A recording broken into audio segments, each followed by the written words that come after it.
Before we begin, all of us at the Medical Society Consortium on Climate and Health respectfully acknowledge that our advocacy, education, and learning across the country takes place on the occupied and unceded lands of many Native American tribes. To acknowledge this land is to recognize its long history and our place in its history.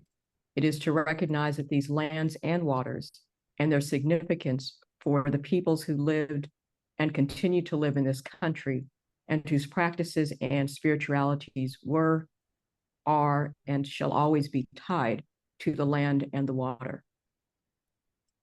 Today's webinar is the fourth in our 2024 Climate and Health Equity webinar series as part of the Climate, Health, and Equity Fellowship Program. The CHEF program recognizes the need for more diversity in climate and health leadership and a sharper focus on equitable climate solutions. The goal of the fellowship is to empower doctors of color from populations that face greater burdens from climate effects and are underrepresented in medicine, to become leaders in climate and health equity, education, advocacy, and policy solutions. I'm Dr. Venice Curry, the Associate Director of Climate and Health Equity Fellowship. Also joining me from the consortium to run the webinar is Dr. Shanita Johnson, Director of the Climate Health Equity Fellowship Program. And we also have Program Assistant Clarissa Payton, who will be available through the chat to answer any technical questions during the webinar. The webinar series is hosted by the Medical Society Consortium on Climate and Health, and the link is placed in the chat for you to review. The link to you will also see a link to the fellows page, and this is included so that you can take a look at our fellows.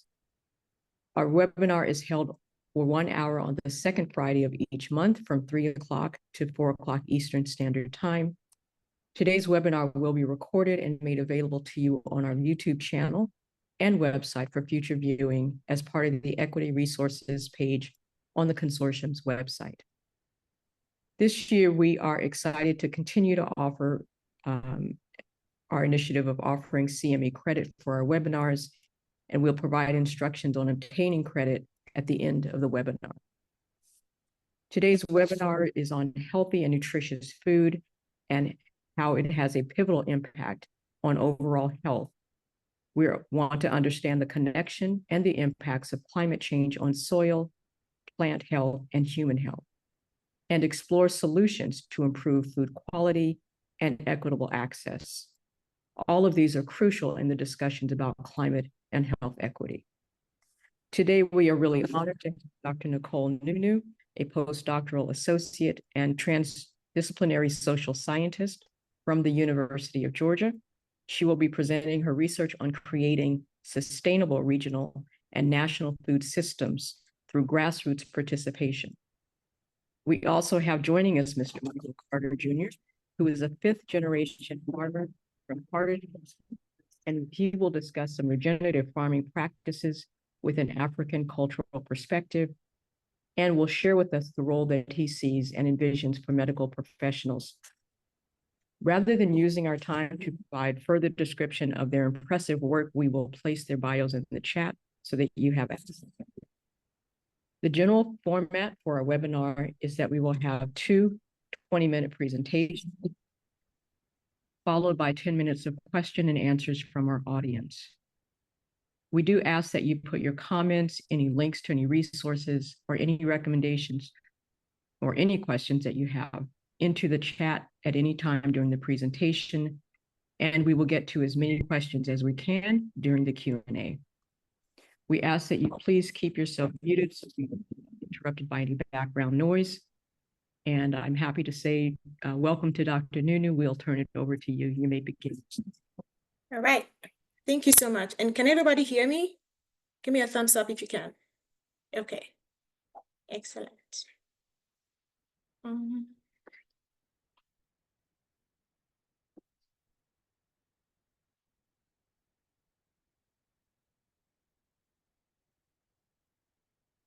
All right, so hi everyone. I am Dr. Nicole Nunoo with the University of Georgia, and today I'll be presenting on this really broad topic but I'll be hoping to dive in deeper so that we can get something concrete from this.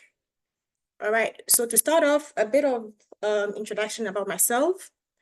So I am a Ghanaian, I come from Ghana, and growing up, I never had any connection with agriculture or farming. But then I got to do that after my national service in the Upper West region of Ghana, which is known as a very impoverished part of the country. Now, one of the things I noticed about that space was that the people were thriving on agriculture. And so they were living very healthy lives.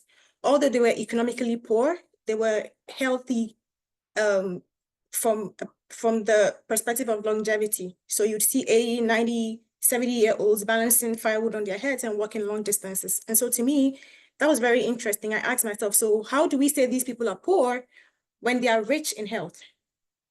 So from a background and a bachelor's in fine arts, I decided to come understand what that dichotomy looks like.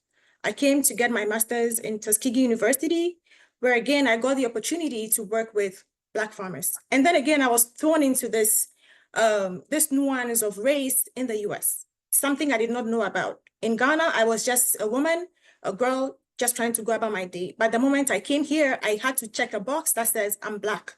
What does that mean? Well, we will get to find out. Then again, I tried to, again, explore further what can be done. How can we find solutions to some of these things? Because I realized that when I was in Tuskegee, I was food insecure. The first time I was food insecure in my life.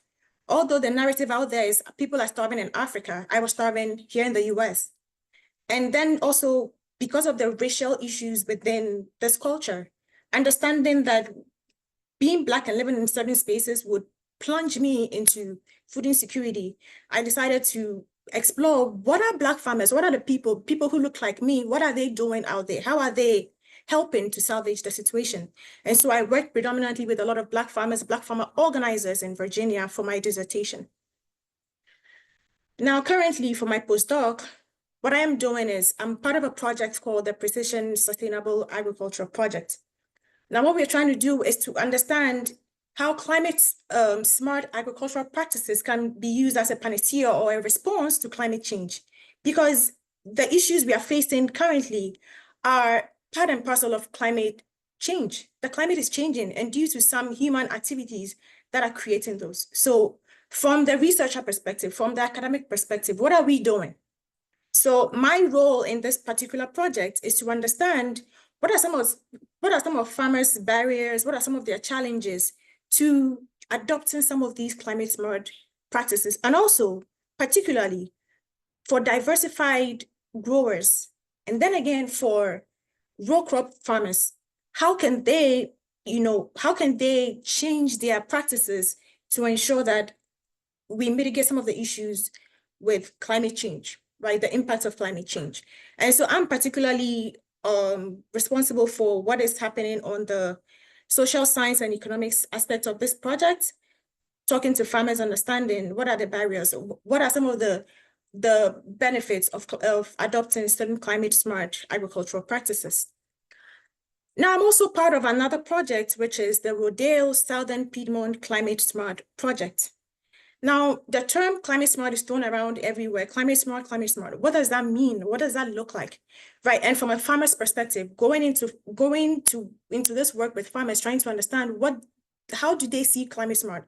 Have they already been adopting certain climate smart practices? How has it been impacting their farms? How has it been impacting the food that they're growing? And so what we will be monitoring as part of this project is looking at greenhouse gas emissions, looking at soil health, looking at the economic impacts, looking at, again, some of the social barriers, and looking at if crops or produce are labeled climate smart grown, are consumers going to be more inclined to want to purchase that? Are they going to say, I'll get this versus getting something else? Right. And also looking at some of the carbon cycling that goes on. And so again, because I'm a social science researcher, my main part of this work is the social barriers to change. Understanding why would a farmer prefer not to adopt certain climate smart practices? What are some of the barriers? Is it financial? And again, I'm coming into this space as a Black woman scholar who is in this space and realizing that there aren't a lot of Black farmers who are being recruited into these projects. And so my personal agenda is to make sure that a lot of Black farmers get recruited into this project so that we can understand how Black farmers are mitigating, what are they doing, and how can we also as researchers work together with Black farmers to mitigate some of the climate change issues that are ongoing. All right, so as I mentioned, the two projects that I've had, these projects are in consortium with a lot of academic institutions, nonprofits, NGOs, and farmer organizations. But there's something missing. We often forget that we are biocultural beings, and we have people who focus on the bio aspect of things, on the human aspect of things, who take care of us. Who are those people? Physicians and doctors who are at the front line battling some of the issues that we face within the food system. And so that question then is, where do physicians fit in this whole equation? And why is it important for physicians to be a part of this conversation that we're having? Well, it is because the food system as we have it, the American food system, is problematic. We have a lot of food insecurity, food access issues, health disparities.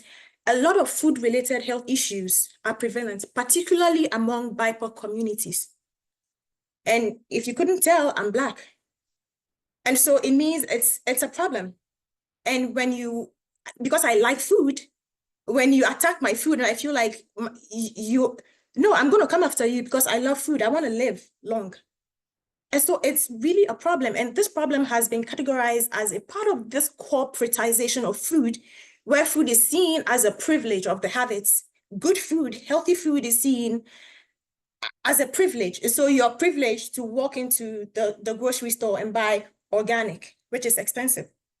And so now I'm saying that we need to think about food as a right. And it's interesting that I'm just returning from a conference, which was that rights to food as commons. Food must be available and accessible to all and everyone, irrespective of your financial ability, irrespective of your color, irrespective of where you live. And so that is a fight that most of us who are scholars of color, who are within the food system, are advocating for. Again, from a research perspective, there's this concept or a framework. Of course, as researchers, we normally work with frameworks, right? So within the health sciences, there's this conceptual framework that has been trending or is being advocated as a solution or a panacea to the issues that we have, which is known as food as medicine or produce prescription. So instead of prescribing orthodox medicine or prescribing all these medications that have side effects, you take one medication, it tells you the side effects are you're either going to die from taking this medication. So you're like, what? I'm literally taking this to save my life, but I'm actually going to die out of it, So to counter that, we have food as medicine, right? And this has been proposed by several medical science scholars in the health sciences who are advocating for this. Now, from a theoretical perspective, I am also bringing on board that we should think about this issue from a collective agency perspective, in the sense that what? Academics cannot solve the problem alone. Farmers cannot solve the problem alone. Medical professionals, no, you cannot solve it alone. And so we need to work together. And so what collective agency theory talks about or proposes is how people can intentionally, there's the intentionality in there, to intentionally pull together your resources, whether it be economic, whether it be social, whether it be political, right?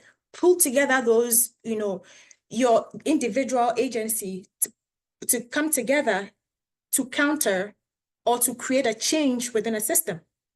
And so if we want to ever see a change within this whole this cracked food system that we have, we definitely need to be thinking collectively and systemically.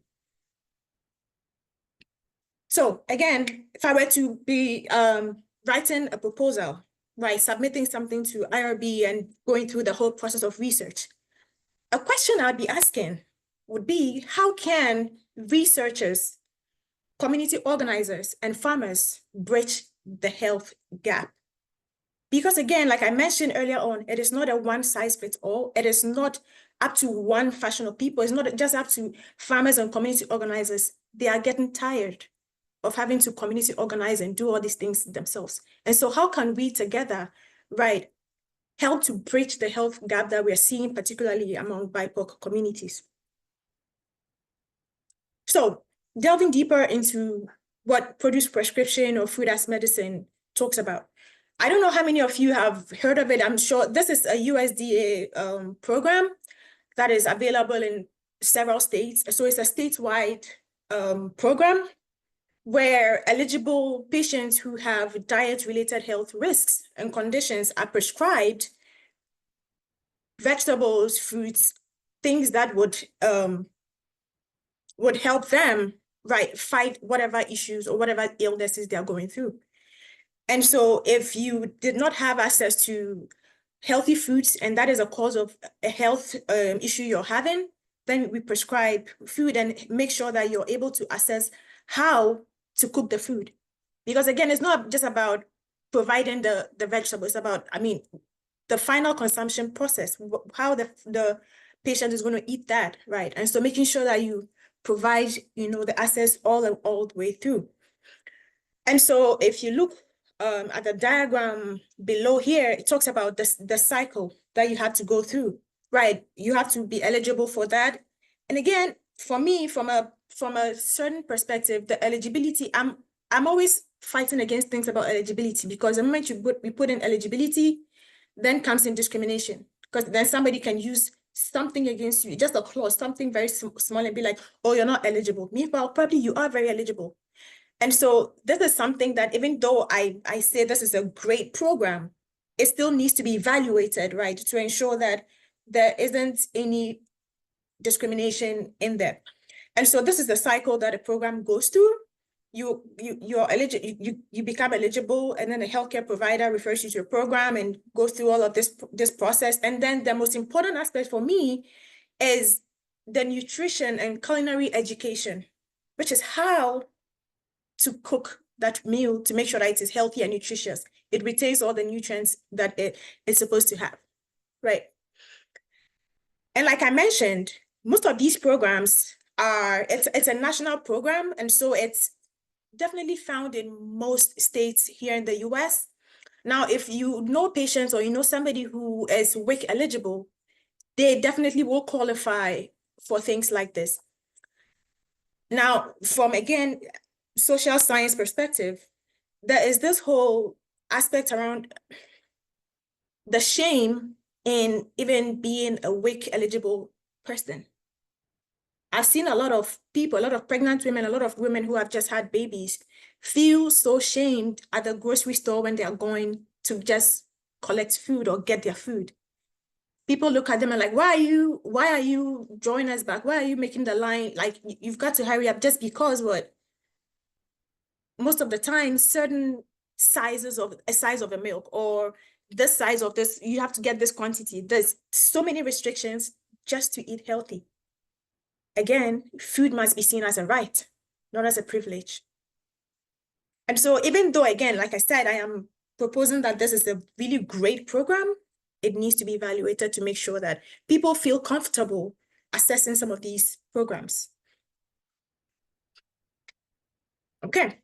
Now, if you look on your left, if you're not too scared of the spider, anytime you see the spider, in my country, we call it Anansi. And Anansi, if you've heard of the Anansi stories, there are good and bad aspects of it. But I normally like to talk about the good aspects of the Anansi. And what the Anansi does is to weave intricate, beautiful webs. And to me, that web signifies how we need to think as a system, how we need to think about the interconnectedness that forms a part of the system that we find ourselves in. And so if we want to think about the food system holistically, we need to be looking at the climate, how farming affects climate, and how then that affects society and what society is doing to impact farming climate. Like, there's a nexus, there's an interconnectedness between all of these. And so it means that when we are thinking about solutions and trying to come up with, you know, solutions and, you know, something as a panacea to the issue, we need to be thinking in that way. Look carefully at the spider web and look at it. Who should be at the core or the center of these discussions? For me, I think that Black farmers who are growing healthy food should be at the core and the center of these discussions. And then the relationships that they build, right, weaves and webs its way around, because they're actually doing the work.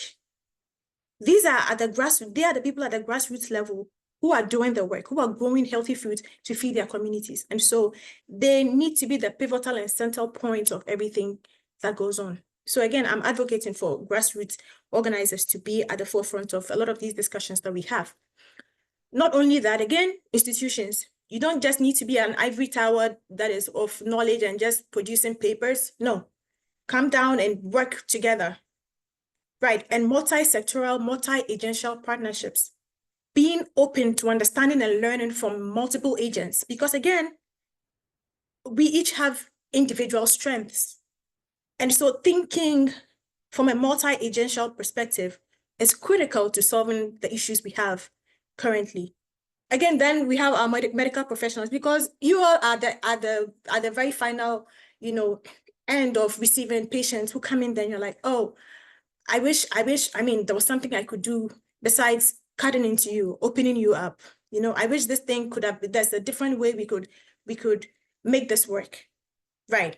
And so it's very important that we all sit at the table. Matter of fact, take away the table, sit on the floor, and think through some of the strategies that can help us to mitigate the issues that we're having within the food system particularly.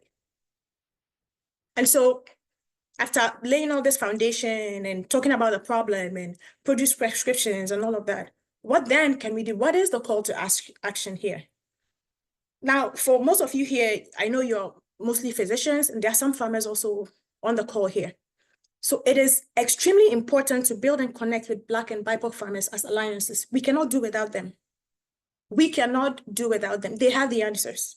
And so it's about time that even as a physician, you need to know who your local farmer is. You need to make that intentional effort to say, who is a BIPOC farmer in my area? I want to patronize them. I want to make sure that I'm sending patients over to them. It comes with intentionality. Again, within your own individual institutions that you're in, you need to advocate or urge your medical institutions to allocate necessary funding. They've got the funds. And so make sure that you're an advocate, you're somebody who is pushing, right, for some of these programs to be brought in, to be accessible to a lot of people. And I use these two programs. One is located in Massachusetts, and then the other one is in Wholesome Wave. It's with Wholesome Wave here in Georgia.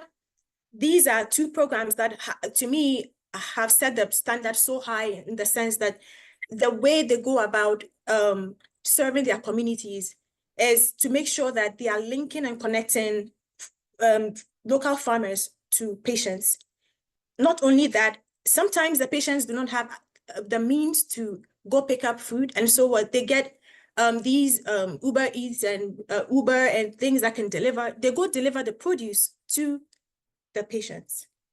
And so to me, that is going above and beyond what most of the states do normally. So that is a way to go, yeah. And then also making it a personal goal for yourself to seek information for patients, to make sure that you are abreast with resources and access to some of the programs, and ensuring, following up to make sure that patients have access to some of these resources. That is also one of the things, and again, from a personal perspective, you can do it yourself. You don't need to wait for somebody to come and say, oh, there's a law or policy that has been passed. No, you, from your own consulting room, you can do that yourself. Make sure that you print out, if it is flyers, print them out and make sure you're distributing it to your patients as they come in so that they can be aware of some of these things, some of the programs and resources that are available. Again, engaging in research, and I'm speaking from a biased perspective because again, I'm in research, right? And so definitely want to collaborate with a lot of you. You know, there are several grants that can be applied for that address some of these issues specifically. We have the NIH, we have USDA, NIFA, all of these grants are available and they usually promote multi, sectoral collaborations. And so it is very important, even though we know that being in the operating room or being in a consulting room and being a doctor is extremely tiring and your time is stretched. Just making sure that you're availing yourself just a little bit of your time to engage in research. It may just be, engaging in, interviews, providing feedback, doing all of these things just to make sure that your voice is also heard and you're part of the conversation that is going on, and you're also providing solutions to the problem is very important. And so just be willing to engage in research. Now, finally, promoting eating for your ethnic type. And I know that Michael is going to talk about that. And that's why I've highlighted him really big over here, because he's one of the proponents who is pushing for this, this concept and construct around eating for your ethnic type. And because we are, again, biocultural human beings, and we have certain DNAs running in us, there are certain foods and certain things that would agree with us, our body. And so Michael is going to touch on that in depth. And if you have any questions, definitely feel free to ask me. But then, yes, there are people like Michael Carter Jr.'s farm who is growing some of these crops and making sure that he can be a panacea, he can be a solution to the problems that he's seeing in his community. And so with that, I am going to these are some of the few resources that I have. I have more. If you want them, I can share the slides with you. And yeah, I'm available for any questions, any comments that you have. Thank you. And that's my email over there if you want to reach out to me. Thank you. Thank you so much, Dr. Nunoo. That was so informative and such a valuable presentation. And it leads right into us hearing from Michael Carter. And so I'm going to invite him and take over. He's going to talk and share with us about the farms that you mentioned. So thank you again. And we'll have time for questions after.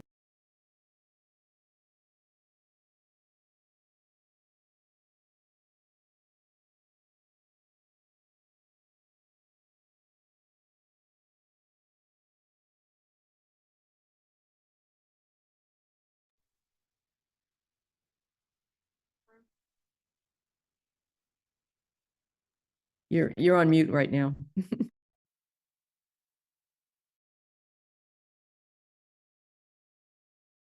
My bad. I was telling jokes. I had a fire set and y'all missed all those jokes and I can retell them.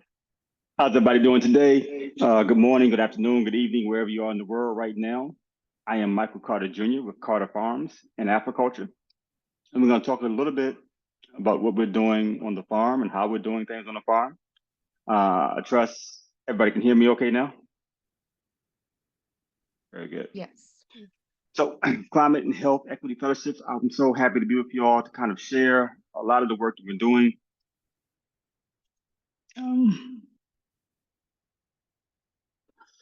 And, I've worked with my consultants here. We're a family farm and a century farm. And a century farm meaning that we've been in business, at least as a farm in the family, since over a century. So my great-great-grandparents purchased our property November 5th, 1910. So it's been in our family for almost 123, going on 124 years. And this is my son, who's probably one of my biggest consultants, and also he's a tractor mechanic. So he keeps all the tractors and all the old equipment straight. And today we're going to walk through some of the golden threads that connect soil health, plant health, human health, and climatic or environmental health.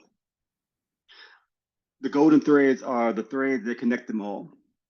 But before we begin with that, we're going to look at some of the things that disconnect a lot of those things. And some of those are the crops we grow. These 5 crops right here: corn, soy, wheat, canola, sugar beets are some of the most widely grown crops in America. but they also are some of the most destructive in terms of how we consume them, how they're processed, and ultimately how it affects the environment and human health. Today, we know people who have various allergies to wheat, who have celiac disease and gluten intolerances. We know very much how the genetic modification of some of these crops can also affect the soil, which ultimately affects our own gut biome at times.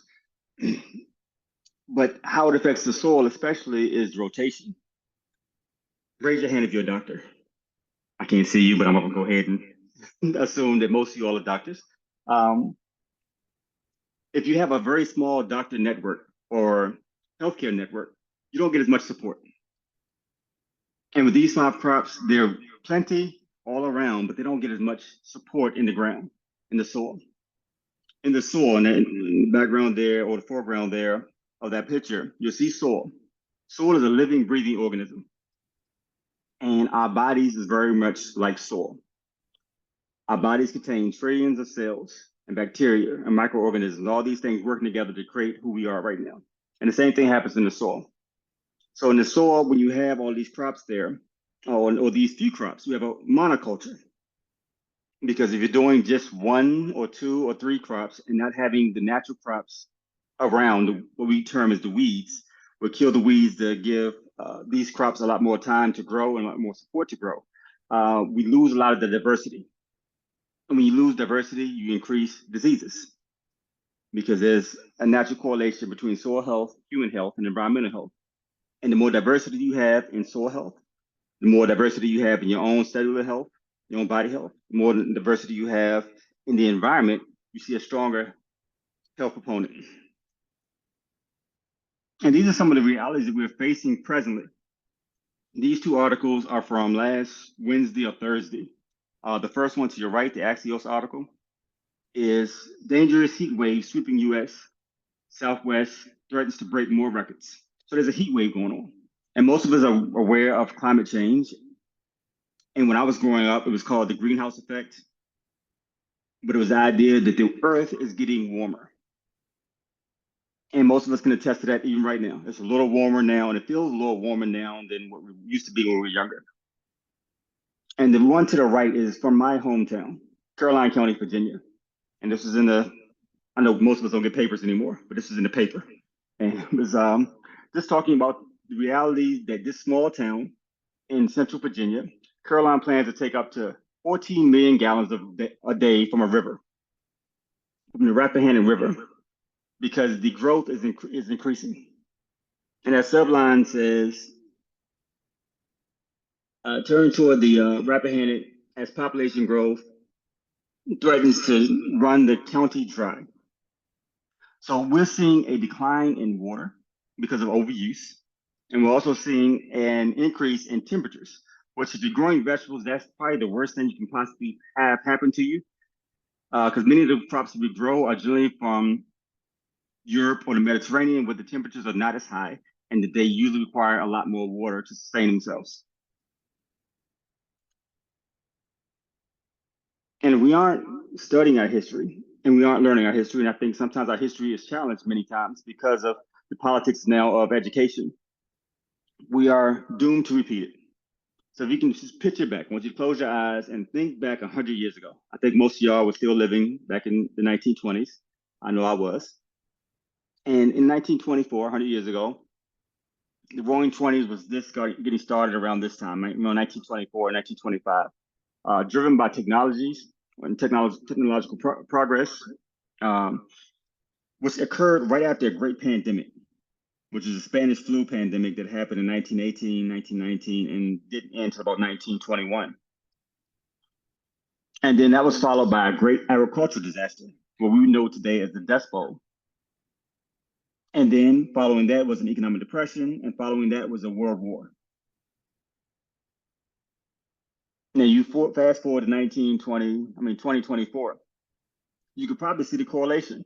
We just got out of a pandemic and an economic decline from that pandemic. And now if you check the stock portfolio right now, I'm sure all your stocks are up. Everybody's doing well, at least in terms financially. We're seeing increases in housing, increases in cost of living. which is a sign that things are progressing. But if we follow suit and look at where we are and where we were, we're right on time for an agricultural disaster and then an economic decline. So we've got to be extremely mindful and understanding that if we don't study our history and don't change some of the things that we're doing, we're doomed to repeat some of this history. I'm sure in 2018, no one expected a worldwide pandemic. But I'm sure also in 1917, no one expected a worldwide pandemic either, but it happened. And these cycles will continue to happen and repeat themselves because we're not doing things to change them. So we're going to provide some solutions for you. And some of these solutions are going to make sense. Some of them, well, all of them will make sense for you. And I've asked my guys, my farm staff, to really help us with these solutions. So I have sat down with these gentlemen here, who is the 6th generation that will be on Carter Farms working, and they gave me some ideas. But before they gave me ideas, they wanted us to share our message of how to get this together. So we've got to come together and form like a Voltron. And I know y'all are all inspired by that. So we've got to come together. And working together is the most critical aspect. I want to thank you all for allowing us to come out and share. So we need the healthcare, medical industry, who has to work together with the researchers, like Dr. Nunoo, who has to work together with the farmers, like myself and others, who has to work together with the legislators, who have to work together with the artists, who has to work together with the musicians, who have to work together with the environmentalists, who have to work together with the educators to form our own Voltron, to fight this very defeatable enemy. But the only way we can defeat this enemy is to work together. That even in our own hospitals, farms, universities, we're still very much in silos. The English department has no idea what the environmental science department is doing, who has no idea what the mathematics department is doing, who has no idea what the computer science department is doing. We're not connected. Just like the cardiologist may not have a good idea what the general practitioners are doing, which may not have a good idea what the emergency room is doing, which may not have a good idea of what nutritionists are doing. We've got to work together and share this information, these thoughts. Because if we don't work together and share and communicate, we're going to lose this fight against this very defeatable enemy. And I'm going to be disappointed because I've never seen Voltron lose a fight. I got faith that if we work together like Voltron, we won't lose a fight either. And one of the ways we go about doing this, and I want everybody to take a moment and touch your nose. All right, everybody touching the nose? Okay. Now you got to keep your nose out, Dr. Carey. You got to keep your nose, keep your hand in your nose, Dr. Carey. So I'm gonna say this to you because every time you see your nose, I want you to remember this. If we nose better, we do's better. All right. So if you nose better, we do's better.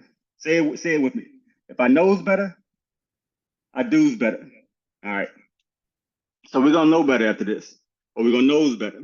I'm a dad, so I have a lot of dad jokes in my bag. So just bear with me.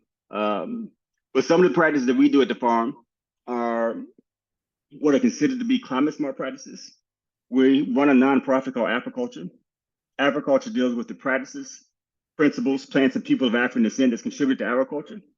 So some of these practices and principles are what I experienced when I lived in West Africa, in Ghana, just like Dr. Nicole Nunoo.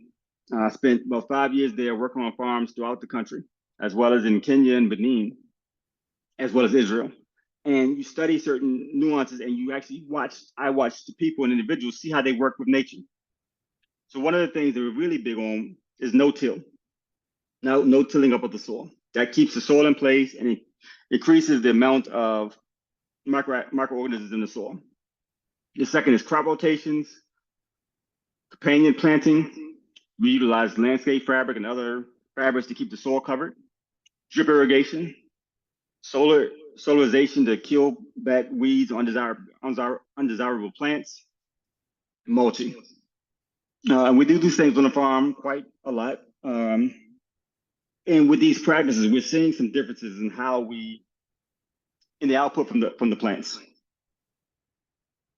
And as Dr. Nunoo shared early on, we developed a concept at the farm called eating and growing for your ethnic type, with the idea or the premise being that your particular ethnic type, your genetic structure has a phenotype that's related to a specific part of the earth. And those plants that grew from that particular part of the earth feed your phenotype to give you the best possible life possible. So if you're from South America, there's going to be certain crops that fit that South American pheno and genotype. If you're from European ancestry, it's going to fit a certain amount, a certain type of genotype. I'm not sure if you all noticed, but I'm Black. So I have an African American or African genotype. So I noticed the strength and the energy and the vitality of a lot of the individuals I saw when I was living in West Africa. And not just from a movement standpoint, but a body structure standpoint. Where these men and women look like, their physiques look like they were chiseled out of rock. And they hadn't done a push-up ever. They hadn't been to Gold's Gym, but they eat from the land that they come from. So these are some of the crops that we grow at Carter Farms and at agriculture, at our research fields. So okra, Nigerian spinach, hibiscus or sawa, amaranth, or what could be called as callaloo as well. Nigerian spinach is called sokoyoto in Nigeria and in that area. Okra has, Dr. Nunoo would call okra. She admonishes me when I say okra. And the Senegalese word for okra is gumbo. So every time you're in New Orleans or Alabama, you're eating gumbo, you're really just eating okra stew.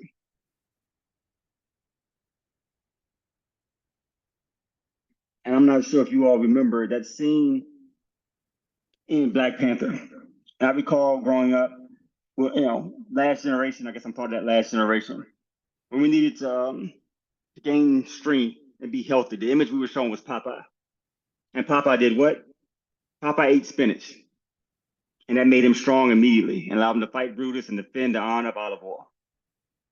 And then we have to develop these new heart-shaped herbs, like in Black Panther, that will give us the power of the vibranium and all the minerals of the earth.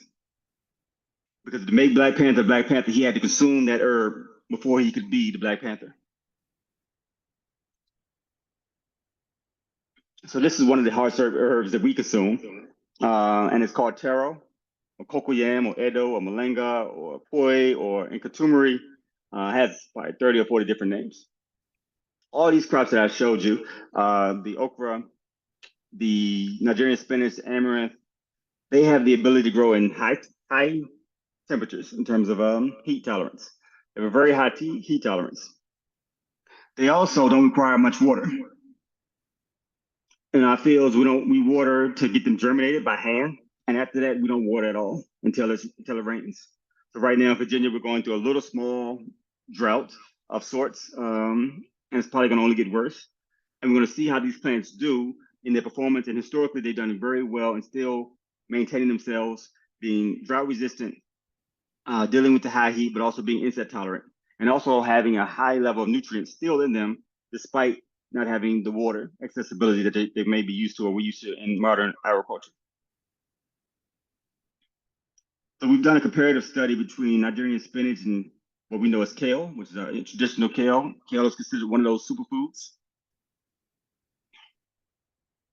And this is some of the analytics that have done for those too. To the right is the kale, which is grown in a greenhouse. And to the left is the Nigerian spinach, which is also grown in the greenhouse. And that Nigerian spinach was tested last year. And the Nigerian spinach, at the time, we didn't have any irrigation in the greenhouse. So it had no water, no access to water, even when it rained. It only got water from the ground, from the lower reservoir that would go into the ground after the rain. And if you look at some of those trace minerals there, of manganese, of iron, of copper, of magnesium, of calcium, of sulfur, they were still sufficient. Very much in line with the superfood we know as kale. So this gave us a good idea that these crops are going to be the next crops that's going to sustain us as the earth gets warmer. As rain cycles become more sporadic, we're going to have to turn to African crops, tropical crops, to really ensure our health and longevity. And again, this is a crop that was grown in a greenhouse with no water. And in reality, I didn't plant the crop. This crop was a volunteer from last season that grew up from seed from a season before. And again, these numbers give us a real good indication that this is still a superfood, just like kale would be. but it actually fits the African genome a lot better. It's actually designed for high temperatures and high heats and whatever biological structure that's needed to sustain that, versus kale, which is much more suited for cooler temperatures. Kale derives from the Mediterranean and Europe, really Europe, and it's much more designed and a better growing crop in cooler temperatures. For kale to grow in warmer temperatures, usually the kale has to be altered via a hybridization process or some other improvement to make them more heat tolerant. And people often ask, what can I do? And we're in election year this year. So what I encourage everybody to do is vote for your local farmers. Every dollar that you spend is a vote. So you have to vote for your local farmers. In Virginia, the census came out for access to this came out, and we've lost another almost 5,000 farmers in Virginia. Of those, 200 Black farmers in Virginia. So we've lost roughly 10% of farmers in Virginia. And then we lost another 20% of Black farmers in Virginia because we're not voting with our fork enough to keep these farmers in the fields growing crops that we need and want them to grow. We also have to source locally. All of our goods and services need to be sourced more local. If you saw the article that I talked about at the beginning in Southwest Virginia, Southwest United States, that's the breadbasket of the United States. Yuma, Arizona, on over to Southeast and Southwest California. That's where a majority of our food comes from. And they're experiencing high heat. They're going to be experiencing a drought. So we need institutions to include sourcing from local and historically underserved farmers, as well as requesting specific climate smart practices from those local farmers. So in your RFPs, when you're putting out a request for a dining contract at your hospital, at your medical facility, those things need to be in there to really support us. That'll help us and also help your clients and your having more access to local foods.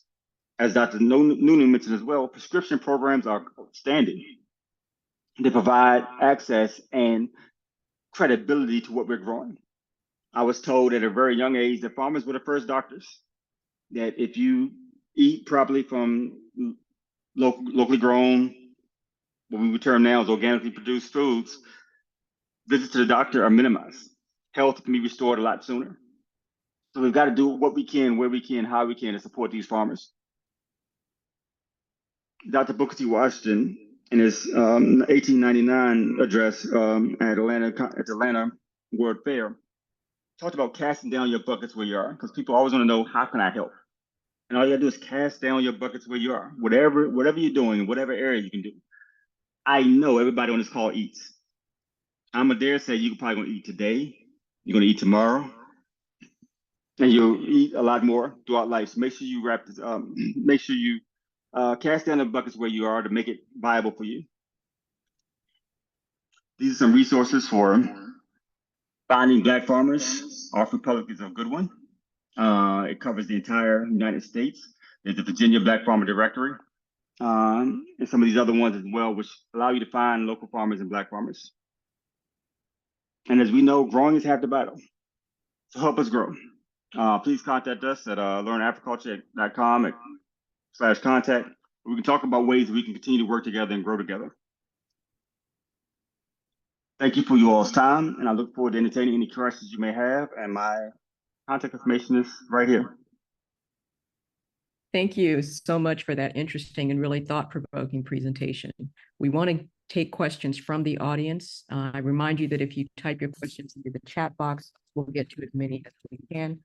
We also are asking you to complete the webinar survey. The link will be placed in the chat as well. Clarissa, what questions do we have for our speakers? Yes, so we have a question. It says, Dr. Carter, do you provide or sell seeds for these crops? So I think this is in Great reference to some question. of the crops you mentioned. We do. We're actually retooling our website. My sons have a website called carterbrothers.net, in which they sell a lot of these crops, seeds for these crops. I guess the website's down for we're redoing it, but it'll be up probably in the next 2 to 3 weeks. So we do sell those seeds. In the meantime, if you're anxious to get those seeds now, you can go to Southern Exposure Seed Exchange, Ujama Seeds. That's a great one for African crops out of Maryland. Sow True Seeds, True Love Seeds in Philadelphia. That's, email me and we can provide resources for those seeds for sure. And I'll still see some of mine. Okay, thank you. So we have another question. This is for both of our speakers. What are recommendations for how to bring up the topic of food scarcity with patients in a clinical visit, in a way that is respectful so a patient doesn't feel judged? I can go. I think that patients know when they don't have access to food. They know it themselves. And so if there's one person that a lot of patients trust is their doctor, like they would, and anything a doctor says is final, right? They would believe a doctor versus me. Researchers, we get a lot of backlash, but a doctor, yes, your word is final. And so it's also, from an empathetic perspective, right? The way in which you put that statement or suggestion across, right? If you come from a place of empathy, come from a place of understanding, they're humans. They can tell where your heart is at. But if you're coming from a place of judgment, it can be felt from miles away. And so the emphasis is on you and how you communicate that need and the fact that you believe that that's what is going to be helpful to them in a more loving and empathetic way. That's what I think. Yeah, and I'll add to that. I think relating to your patients with almost what we call the old time ways. When I became a vegan 20 years ago, everybody and their mama apparently knew what my great grandmother ate.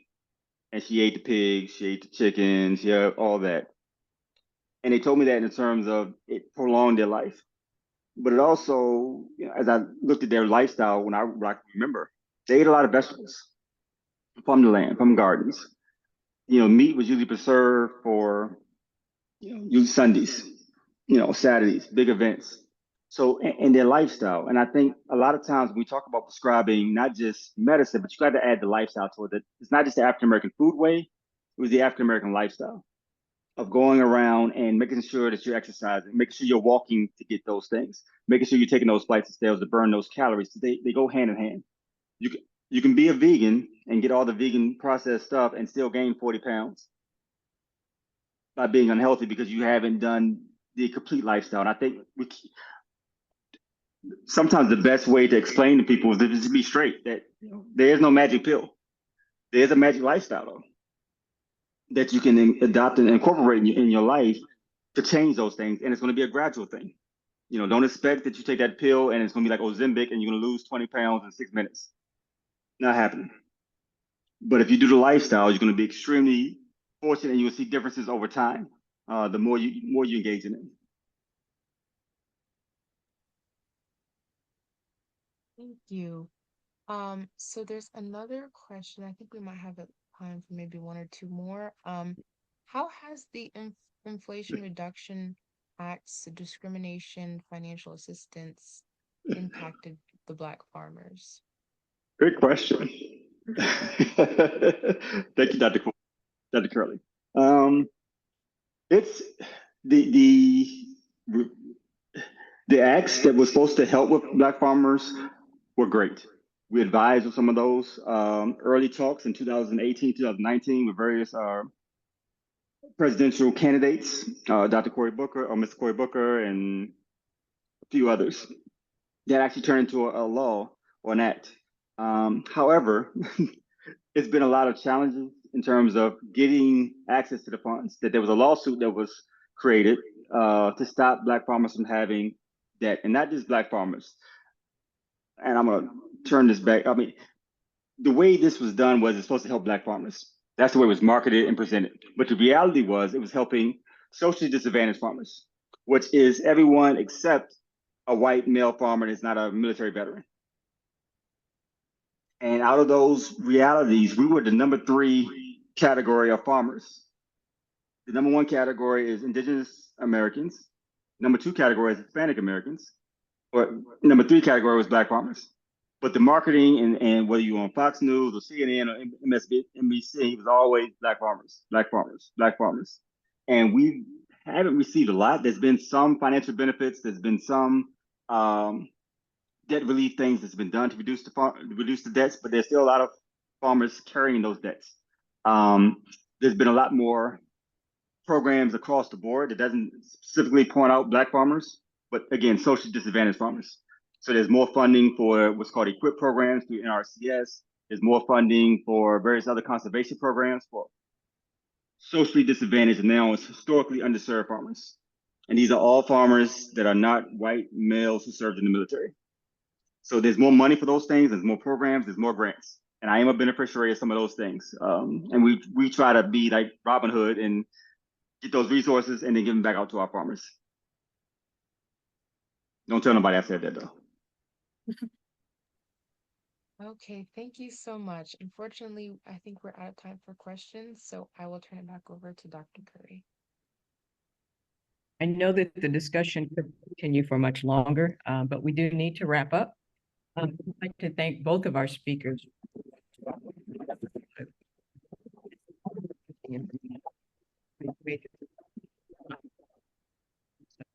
Hope that you all